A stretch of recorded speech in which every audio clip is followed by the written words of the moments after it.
I say everybody knows how to pray? Because praying is just having a conversation. Like I'm doing with you right now, just talking. This is how I talk to God.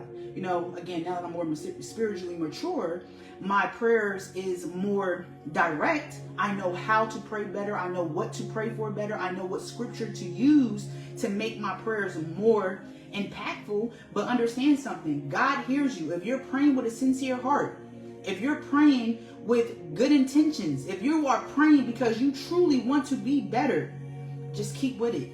Keep with it. There's not a limit on how much you need to pray. But you should be praying every day, especially as a new believer, especially as a new follower of Christ. Because understand something, you were out there wilding, and now you are living for God. And Satan don't want that. And then he also know once you start unlocking these spiritual gifts, once you start seeing the power of God moving in your life after so long thinking that God was just the Easter Bunny or Santa Claus, and you see, no, God is real, you are going to go and tell others. And then you're going to be so persistent with telling others. And eventually you're gonna plant so many seeds. And then other people are going to come behind those seeds that you plant, and they're going to water it. And before you know it, your seeds are going to fall on fertile soil. And when those seeds fall on fertile soil, it's more and more believers being developed. And Satan don't want that. So he's going to try to keep you from praying. He's going to try to keep you from making you feel guilty and shameful because you're not going to get it right. Sometimes, I'm going to tell you right now, when I used to pray at the beginning, when I first started walking with God and I would pray, you know, inappropriate things would pop in my head. I'm not even going to hold you and lie. Like, it would be things in my head that I'm like, Lord, I'm sorry. I don't know where that came from.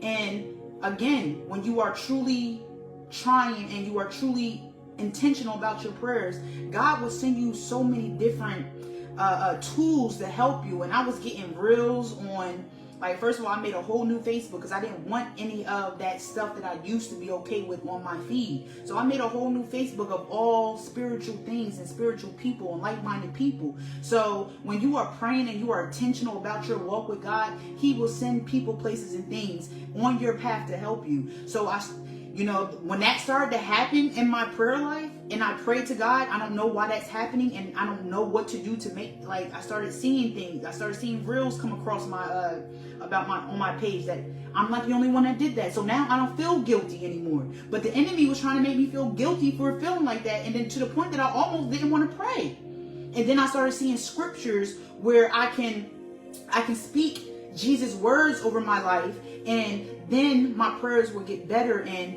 I wouldn't fall into that trap.